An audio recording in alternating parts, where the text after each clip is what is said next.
ജില്ല സന്ദർശിച്ച മുഖ്യമന്ത്രി പിണറായി വിജയൻ ഇടുക്കി പാക്കേജിനെ പറ്റി ഒരു അക്ഷരം മിണ്ടാൻ തയ്യാറായില്ലെന്ന് DCC മുൻ പ്രസിഡന്റ് അഡ്വക്കേറ്റ് ഇബ്രാഹിം കുട്ടിക്കല്ലാർ. ഭൂനിയമ ഭേദഗതി ഉടൻ നടപ്പാക്കുമെന്ന് മുഖ്യമന്ത്രി പറഞ്ഞത് ജില്ലയിൽ നടന്ന സമര പരമ്പരകളുടെ ഭാഗമായാണ്. ജില്ലയിൽ രൂക്ഷമായ വന്യമൃഗ ആക്രമണത്തെപ്പറ്റിയും ഒന്നും മിണ്ടിയില്ല. വാഗ്ദാന ലംഘനങ്ങളുടെ ശവപ്പറമ്പായി ഇടുക്കി മാറി. ഈ സർക്കാർ അധികാരത്തിലെത്തിയപ്പോൾ ജനങ്ങൾക്ക് നൽകിയ ഒരു വാഗ്ദാനങ്ങളും പാലിക്കപ്പെട്ടിട്ടില്ലെന്നും ഇബ്രാഹിം കുട്ടിക്കല്ലാർ കട്ടപ്പനയിൽ പറഞ്ഞു. നമ്മുടെ ജില്ലയെ നിരവധിയായ കാര്യങ്ങളിൽ ഈ അവഗണന തുടർന്നുകൊണ്ട് തന്നെയാണ് മുഖ്യമന്ത്രി എല്ലാവരുടെയും കണ്ണിൽ പൊടിയിട്ടുകൊണ്ട് ഇടുക്കി ജില്ലയിലെ ജനങ്ങളെ ഓരോരുത്തരെയും കബളിപ്പിച്ചുകൊണ്ടാണ് അദ്ദേഹം ജില്ല വിട്ടത്. വാഗ്ദാന ലംഘനങ്ങളുടെ ശവപ്പറമ്പായി ഇടുക്കി ജില്ല മാറിയിരിക്കുകയാണ്. ഇടതുപക്ഷ മുന്നണി ഗവൺമെന്റ് 9 വർഷങ്ങൾക്ക് മുമ്പ് ഈ നാട്ടിലെ ജനങ്ങൾക്ക് കൊടുത്ത ഏതെങ്കിലും ഒരു വാഗ്ദാനത്തിന് ചിറകമുളപ്പിക്കാൻ ഇടതുപക്ഷ മുന്നണി ഗവൺമെന്റ് കഴിഞ്ഞോ? മുഖ്യമന്ത്രിയായിരിക്കുന്ന പിണറായി വിജയന് കഴിഞ്ഞോ?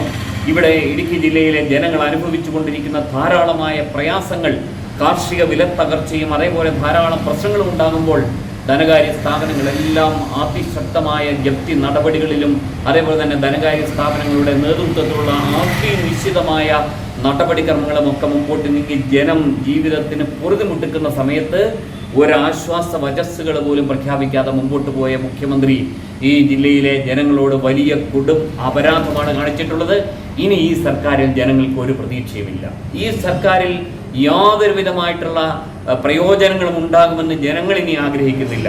അതുകൊണ്ട് ഈ ഗവൺമെന്റിനെതിരെയുള്ള അതിശക്തമായ ജനകീയ സമരങ്ങളുമായിട്ട് ഞങ്ങൾ മുമ്പോട്ട് പോകും. ഇവിടെ ചട്ടം ഭേദഗതി ചെയ്യാൻ സർക്കാരിനെ നിർബന്ധിതമാക്കുന്ന സമരങ്ങളുമായിട്ട് ഇനിയുമുള്ള ദിവസങ്ങളിലും ഞങ്ങൾ മുമ്പോട്ട് പോകും. അതേപോലെ തന്നെ ഇടുക്കി പാക്കേജിനെ സംബന്ധിച്ച് സംസ്ഥാന സർക്കാർ മൗനം പാലിക്കുന്നത് അത് എന്താണ് എന്ന് പരസ്യമായി സർക്കാരിനെ പിന്തുണയ്ക്കുന്നവരെ കൊണ്ട് പറയിപ്പിക്കാനുള്ള അതിശക്തമായ ജനകീയ സമരങ്ങളുമായിട്ട് ഐക്യ ജനാധിപത്യ മുന്നണിയും കോൺഗ്രസും ഇനിയുള്ള ദിവസത്തിൽ മുമ്പോട്ട് പോകും എന്ന് ഇത്തരത്തിൽ സൂചിപ്പിക്കുന്നു.